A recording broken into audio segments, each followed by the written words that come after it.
Olá, alunos do primeiro ano do Birajara, que é o professor Israel, e hoje estaremos fazendo a correção da atividade 4, certo? O assunto abordado é tipos de força. Vamos fazer uma revisãozinha desse assunto, tá? Então, vamos lá. Nossa primeira questão, pessoal, trata da ideia da força-peso. Nós sabemos que peso é massa vezes a aceleração da gravidade no local. Então, a questão nos diz o seguinte, ó, um astronauta com traje completo tem uma massa de 150 quilogramas. Sabendo que a aceleração da gravidade na Terra é 9,8 e 1,6 metros por segundo na Lua, assinale a alternativa que apresenta o peso do astronauta na Terra, na Lua, e a massa desse astronauta com traje na Lua, respectivamente. Tá? Então, ele quer que a gente calcule três coisas: o peso do astronauta na Terra, o peso dele na Lua e a massa com traje completo na Lua. Tá? Observem, então, analisando os itens, podemos perceber o seguinte, ó. Observem, o item A, nós temos 150 newtons, 240 newtons e 0 newtons. Tá? Como o último item trata da massa, a massa não é dada em newtons, né? A massa ela é medida ou em quilo, ou em grama, certo? E seus múltiplos ou submúltiplos. Então, observem que os itens A, C e D já podem ser desconsiderados inicialmente, tá? Porque eles dizem que a massa está em newtons. Então, eles estão incorretos, tá? Sobra para a gente o item B, certo? E o item E. Observem que no item B, pessoal, ele diz que o peso na Terra é 150 newtons. Aqui, ó, o item B, ele diz que o peso na Terra é 150 newtons. Mas, pelo enunciado da questão, nós sabemos que a massa do astronauta com o traje completo é de 150 quilogramas. Tá? Então, esse valor deve ser multiplicado ainda por 9,8. Tá? Então, o item B está errado. Outra coisa também que está errada no item B é que ele diz que a massa na Lua do astronauta é 0 quilos, tá?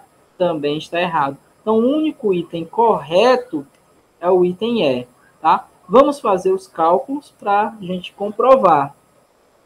Então, fazendo os cálculos, nós sabemos que peso é o produto da massa pela gravidade local. Se nós estamos considerando a Terra, então 9,8. 150 vezes 9,8 dá 1.470 newtons, como apresentado inicialmente no item E. Quando você faz esse cálculo para a Lua, o peso do astronauta na Lua, observem, basta agora a gente multiplicar o 150 pela gravidade local, que passa a ser 1,6. Fazendo essa multiplicaçãozinha, nós encontramos 240 newtons. Tá? E vale ressaltar, a massa do corpo não depende do local em que o objeto se encontra, certo? Ou seja, a massa de um corpo em Júpiter será a mesma na Terra, na Lua ou em qualquer outro lugar. O que muda é a aceleração da gravidade. Logo, resposta correta, item E. Tá? Uma revisãozinha de força-peso. Próximo. Segunda questão. Nós temos aí um exercício que trata, entre outras forças, a ideia de força de tração, né? Vamos ver. Na figura abaixo, temos dois blocos que estão ligados entre si por uma corda ideal, isto é, cuja massa é desprezível. Podemos ver que o bloco A encontra-se apoiado sobre uma superfície plana, perfeitamente sem atrito. Não há atrito aí. Adote a força da aceleração da gravidade como 10 metros por segundo e que a massa de A é igual à massa de B. Determine o valor da tração na corda e marque a alternativa correta. Tá? Então, 5, 8, 10, 40, 80, essa tração. Vamos calcular. Quando a gente tem um problema desse tipo, pessoal, o primeiro passo é fazer o diagrama de forças. Tá? O primeiro passo é traçar aí o nosso diagrama de forças. Observem, você usa aqui a ideia de ponto material, aqui representa o bloco B, esse pontinho. Esse bloco, quais são as forças atuantes sobre ele? Nós temos peso para baixo, para o centro da Terra. Como ele está amarrado por um fio, né? Então a gente tem a força de tração para cima. No bloco A, nós temos o peso, tá? Como ele está sobre uma superfície, você tem uma força normal para cima, tá?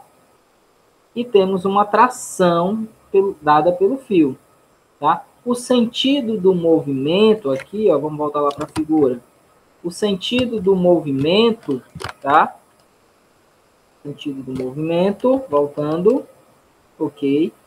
O bloco B, ele tende a descer para baixo. E o bloco A para a direita, no sentido aí dessa roldana, tá? A força de tração aqui em B, peso vai fazer esse bloco B descer, tá? E em A, como não tem atrito, e a força normal se cancela com a peso, a gente não tem nenhuma resultante na vertical, a única resultante aqui na horizontal vai ser essa tração, então esse bloco A vai se movimentar na direção dessa roldana, tá? Bem, prosseguindo. Aplicando a segunda lei de Newton para os blocos, nós temos, ó, que para B, o peso de B menos a tração é igual a massa de B vezes a aceleração a que ele está submetido. Tá?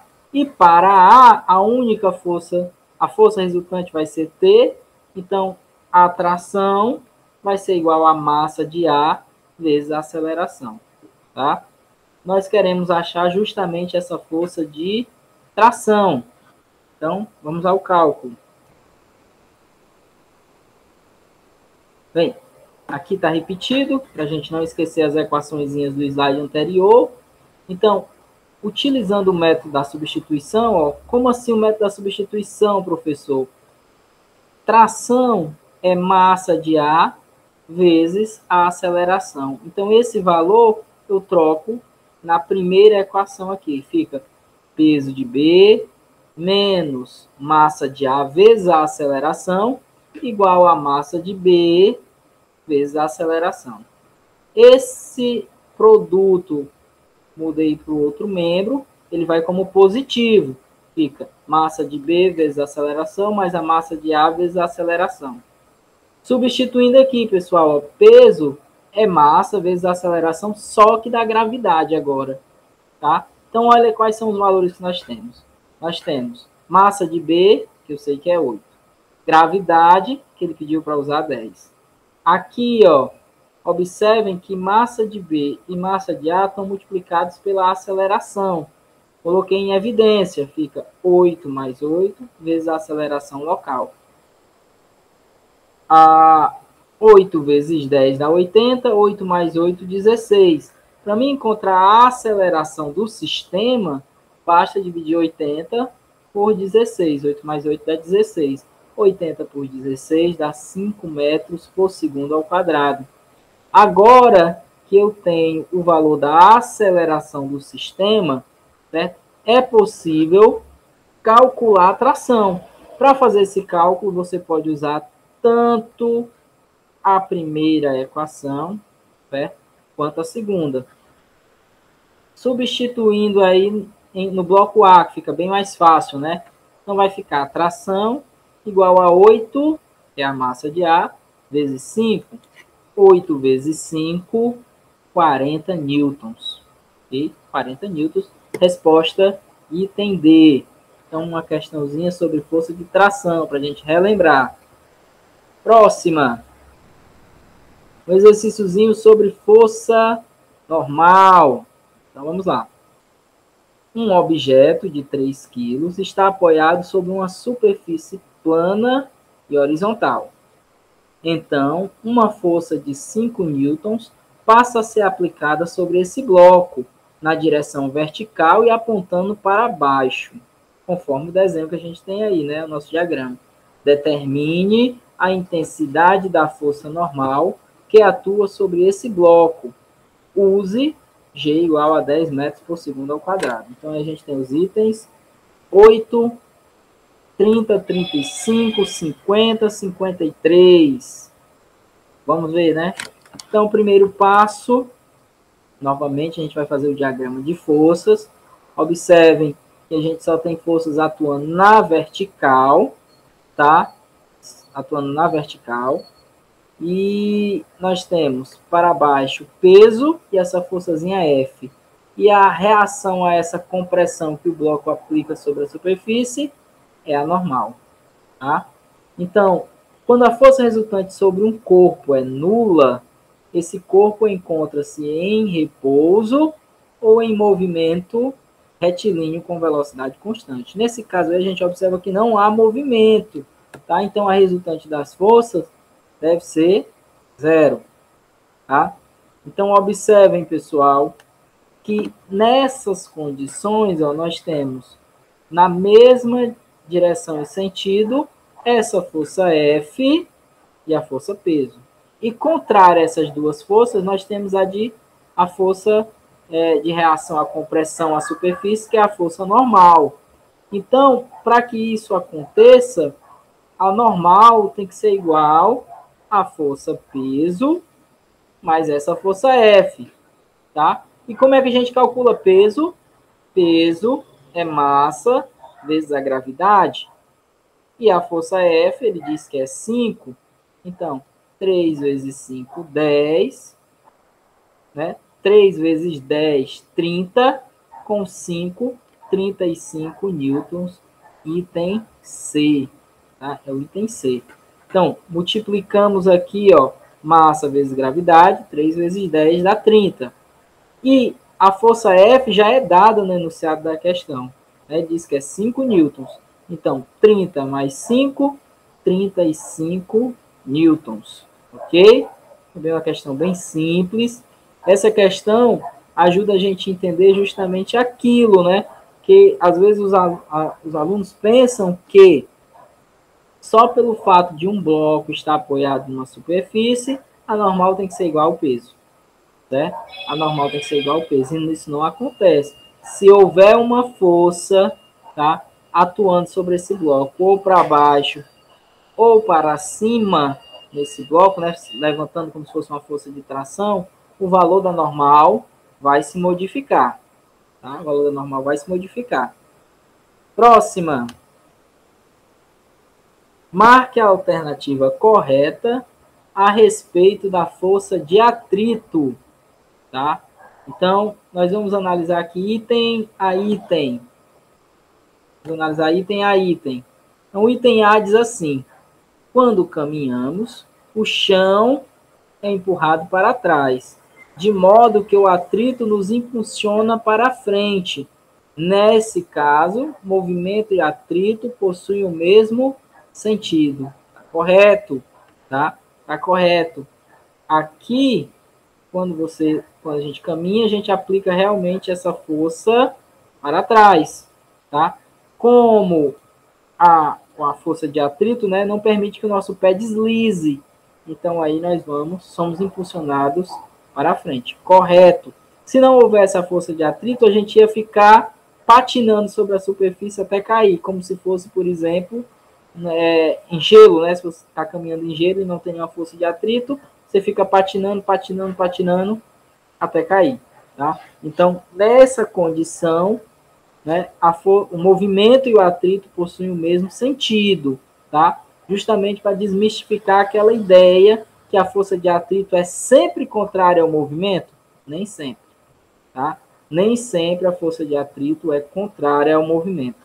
Então, uma figurazinha aí para ilustrar e, né, para que vocês possam ter essa ideia. O movimento e a força de atrito nem sempre tem sentidos contrários, tá? Item B, sim. B. o coeficiente de atrito estático é maior que o coeficiente de atrito dinâmico. Isso também está correto, pessoal. Tá?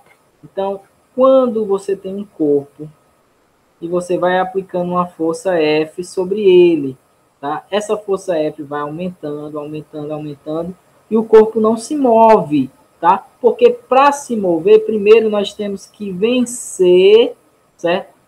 O atrito, a força de atrito estática, certo? Até que o corpo entra no estado de iminência do movimento, tá? Essa iminência do movimento é quando a força de atrito é máxima, tá?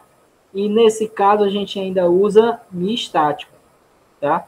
Depois, quando o corpo entra em movimento, e a gente começa a usar o coeficiente de atrito dinâmico. Aqui ao lado eu coloquei uma tabela, tá?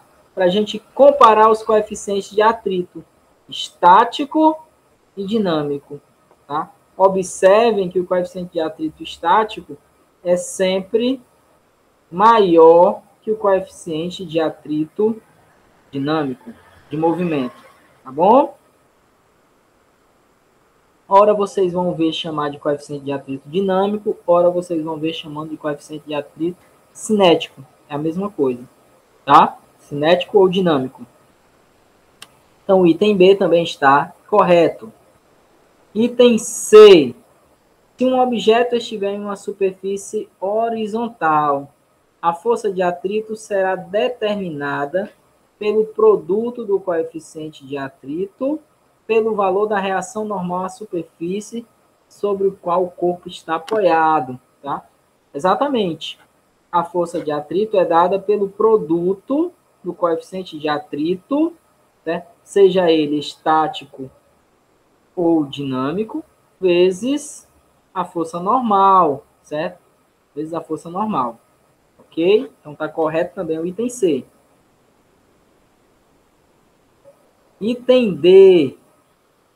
Os coeficientes de atrito estático e cinético são adimensionais, ou seja, são números puros que não possuem unidade de medida. Está correto também, pessoal. Observem aqui, ó. Nós sabemos que força de atrito é μ, né, coeficiente de atrito, vezes a normal. Se você passa a normal para o outro lado, o primeiro membro, nós podemos reescrever aquela equação como força de atrito pela normal. Força de atrito é dada em newtons, e a normal também é dada em newtons. Quando você divide duas grandezas assim iguais, elas cancelam e geram um número adimensional, certo? Ele é um número puro, não possui unidade de medida. Então, a resposta correta é o item E. Todas as alternativas estão corretas. Tá? Todas as alternativas estão corretas. Próxima, vamos falar agora sobre força elástica. Uma mola está suspensa verticalmente próxima à superfície terrestre, onde a aceleração da gravidade pode ser adotada como 10 metros por segundo ao quadrado. Facilitar aí as nossas continhas, né? Na extremidade livre da mola é colocada uma cestinha de massa desprezível, que será preenchida com bolinhas de gude, de 15 gramas cada. Ao acrescentar bolinhas à cesta, verifica-se que a mola sofre uma elongação proporcional ao peso aplicado, tá? Então, figurinha aí para ilustrar, gente, para ilustrar, tá? E ele diz: sabendo que a mola tem uma constante elástica de 9 newtons por metro, quantas bolinhas devem ser acrescentadas à cesta para que a mola estique exatamente 10 centímetros?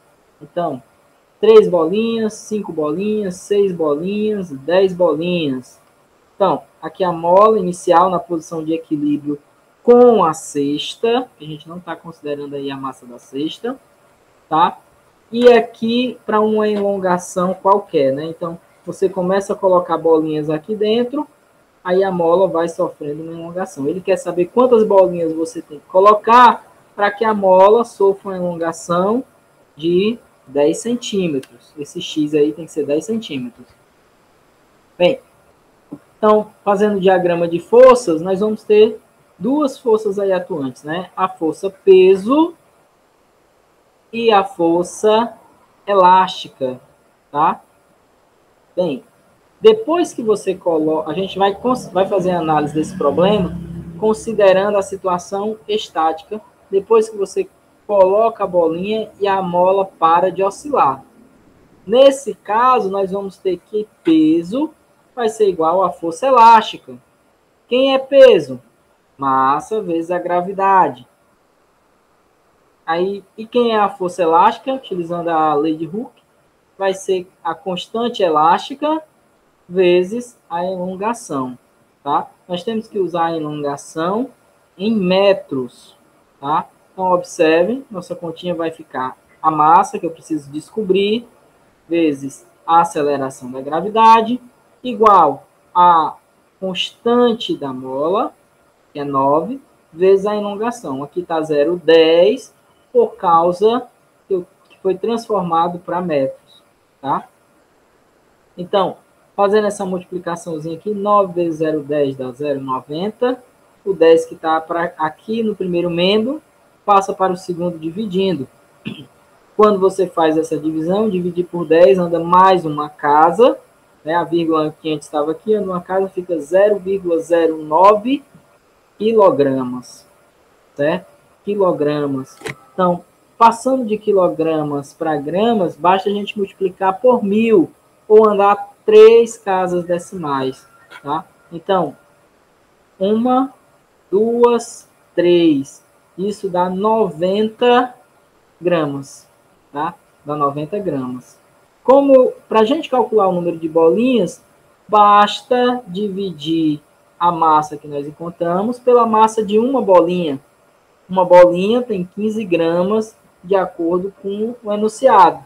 Então, 90 dividido por 15 retorna a gente aí 6 bolinhas, tá? Então, são necessárias 6 bolinhas para provocar uma elongação de 10 centímetros, tá?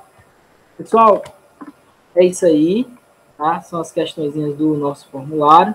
Espero ter contribuído aí com vocês e a gente se vê mais na frente, viu? Valeu, um forte abraço, fiquem com Deus.